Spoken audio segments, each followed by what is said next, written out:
Fico bip bip, ouais, ça vient de commencer.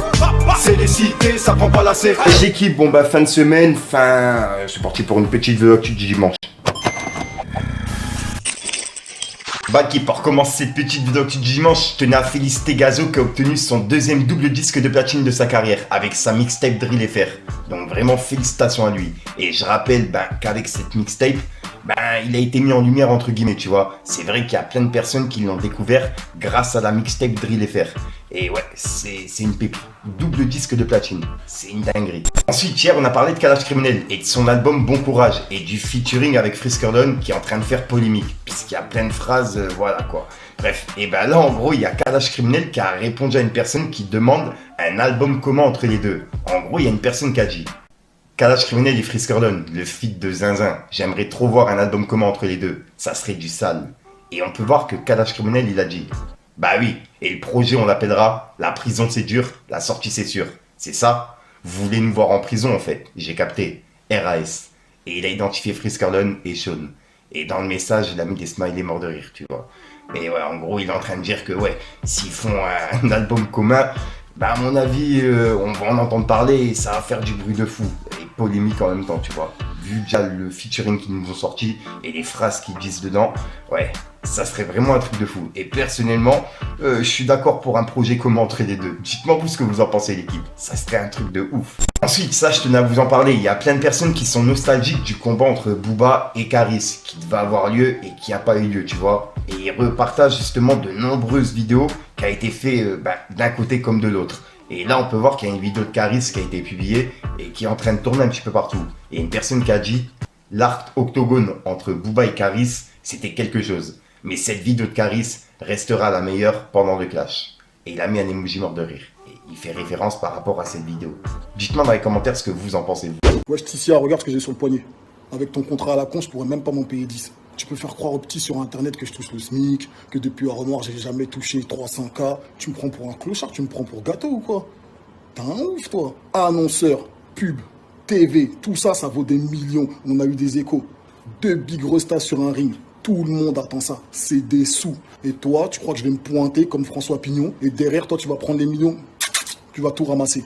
T'es un menteur et un tricheur. Je t'ai proposé un combat dans la rue, je t'ai dit je te taраsse de façon bénévole. Moi, c'est soit dans la rue de façon bénévole, mais si c'est sur un ring, c'est des millions, tu le sais très bien. Parce que t'es un menteur et un tricheur, je me répète. C'est pas moi qui le dis, c'est Vanessa. Va lire Closer.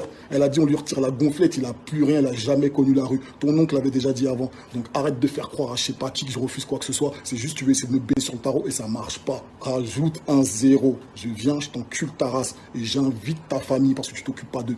T'as capté?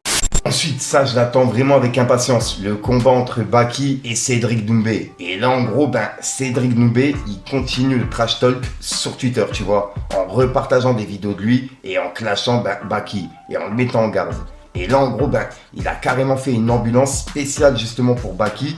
Et ouais, c'est un truc de ouf. Il a fait 2 vidéos qui sont en train de tourner un petit peu partout. Et je tenais à vous en parler. Et je rappelle que le combat, il a lieu à l'Accor Arena le 7 mars. Pour ceux justement qui sont intéressés. Personnellement, je vais pas le louper. C'est dans quelques jours. Les amis, plus le combat arrive, plus le temps passe, plus les entraînements arrivent, plus les entraînements passent, plus je me dis Baki est totalement foutu. Mais il y a un truc dont je suis sûr, c'est que je ne ferai pas 2 fois la même erreur. Quelle était mon erreur avec Jordan? J'ai pas assez pris soin de lui. Il était traumatisé, mais à un moment il a dit, Cédric a pris un micro, il n'y avait pas de micro Jordan. C'est dans ta tête. Mais là je vais pas faire la même erreur. Après le KO, il y aura un suivi post-traumatique. On va l'accompagner à l'hôpital Baki. Civière, ambulance, il sera totalement pris en charge à mes frais. Ah oui frère, je suis pas un enfoiré non plus. À mes frais, il sera pris en charge. J'ai fait une formation d'anesthésiste. Donc quand je vais le coucher, je connais PLS, tout ça, je connais très très bien, vous inquiétez pas. Et les premières heures sont cruciales. Donc je serai là. Et croyez-moi, il va dormir. Donc les paroles, c'est bien. Mais à l'hôpital, c'est pas pareil. La réalité, c'est autre chose. J'ai fait une formation d'anesthésiste spécialement pour toi. Baïsangour, Shamsuddinov. J'ai décidé de créer Doumbé Ambulance. Et tu seras le premier à l'inaugurer. C'est vrai que j'ai été un peu mauvais avec Jordan, il n'y avait pas ça pour lui. Mais on apprend de ses erreurs. Là, tu seras chouchouté, choyé, parce que tu vas ronfler, mon pote. Et tu sais pourquoi tu vas ronfler. Ensuite, il y a le projet entre Dadju et Tai qui est disponible. Et il y a plein de personnes justement qui sont en train de parler de la pochette en disant comme quoi elle était diabolique, etc.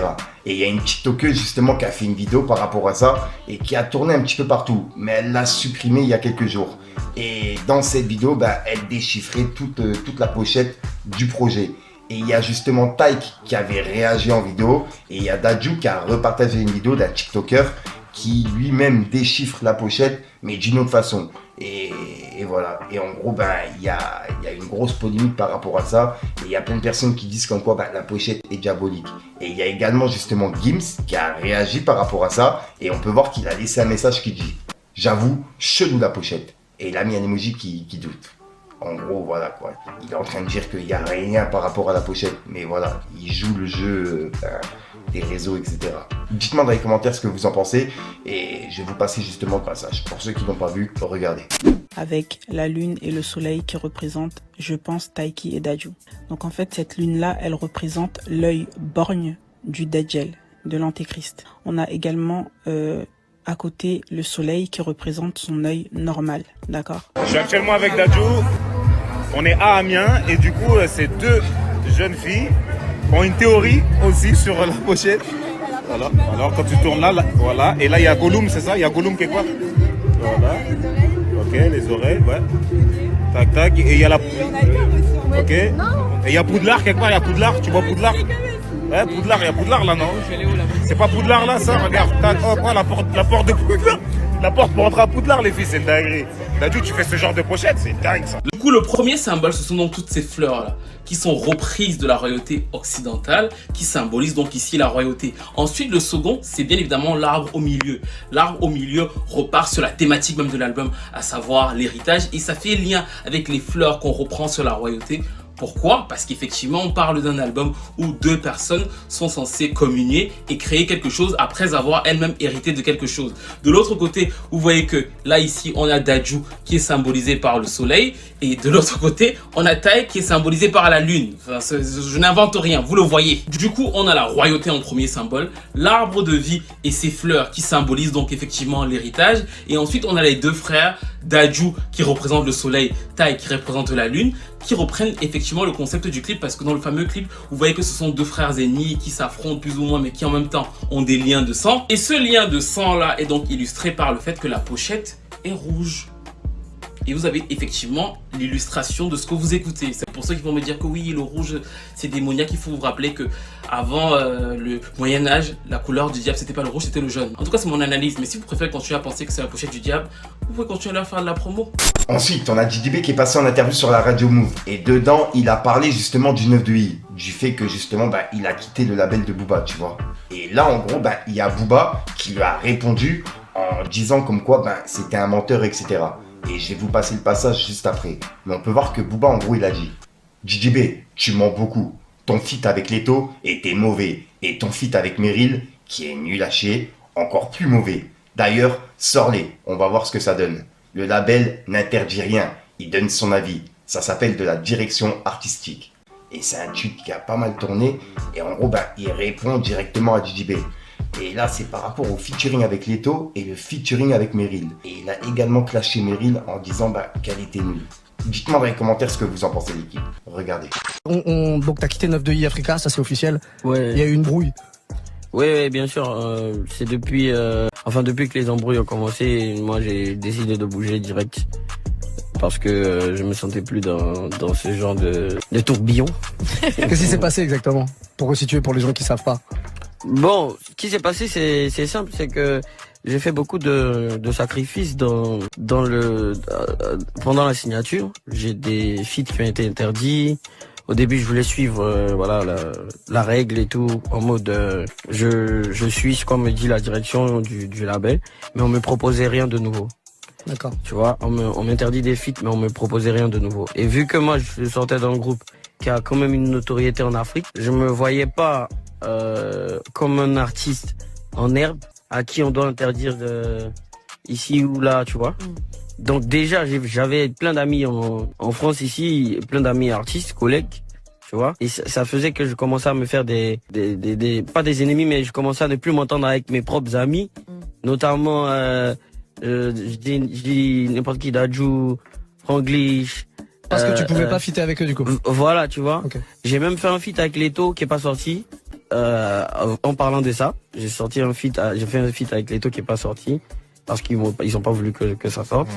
Il y a le feat avec Meryl qui est pas sorti pour les mêmes raisons.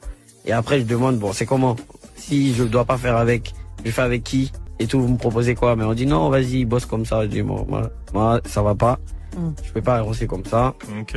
Tu vois un peu, donc c'est vrai que c'est la direction du gars, mais je peux pas avancer comme ça vu que moi j'ai une carrière à entretenir en Côte d'Ivoire.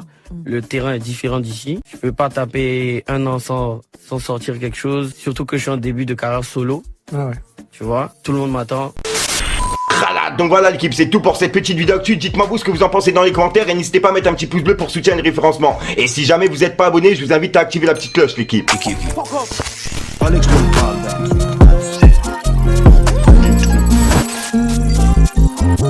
Encaisse tout, j'ai la quiche t'accompagne. Prends la crypto mais je la retire, je la compacte. On aime l'oseille et les chéros qui compactent. Ils tirent sur la L, tirent sur l'ANA, c'est la base. J't'ai pas ma race comme Luther ou Rosa Parks. Grenade comme gun sous le canap dans la part. 667 Charo, méchant comme Madran. Bref, allez mon jack, un toucheur c'est la base. Donc voilà l'équipe, ouais, j'ai rien d'autre à rajouter. Comme d'habitude, hein, cette vidéo à mon avis tu vas l'avoir en fin de vidéo, dans plusieurs vidéos. Enfin bref, je suis déjà sorti pour une conscience, une nouvelle vidéo et une nouvelle exclue. Et puis ouais, j'ai rien d'autre à rajouter. Ouais, j'ai une mèche, elle me rend fou. Je vais la couper je crois. Enfin bref, c'est les games. Cocaïne en boule comme des falafels. Là, elle fait la meuf sans faille, mais c'est vrai la folle. Après une bécane et guette la rafale. Un Kimbo de pétard, je suis leur accroche. Tape ni Zepek ni Tony, pour moi ne sont des exemples. Il me rend solitaire, trahi avec le nez dans la planche. Mes seuls alliés resteront mes frères et mon fer à la hanche. Si pas dans le chargeur, la 7ème est déjà dans la chambre. Libré sous la veste, 12 de cagoulés dans la caisse. Qui t'attend en bas de ton adresse, c'est bresson dans la pièce. Évidemment, ben oui ça va. C'est pour maman les euros, le 24 carats font payer la putain de tarasse. Et je vais monter. T'es descendu, t'as pas gratté un centime. C'est la guerre, tu vas dans l'incendie. J'ai pire qu'un schlass dans le jean. J'étais dans une pièce vide, je me mettais sous flash. Maintenant les pièces sont remplies, c'est sur moi qui sont les flashs. Ça me demande des photos, ça me demande des dédicaces. Je suis des autogrammes mangés dans les couilles. Tiens, toi dans ta tête à la douille. Wow, ça vous c'est un crack, c'est un pack. Le fusil est black, il est caché en bas.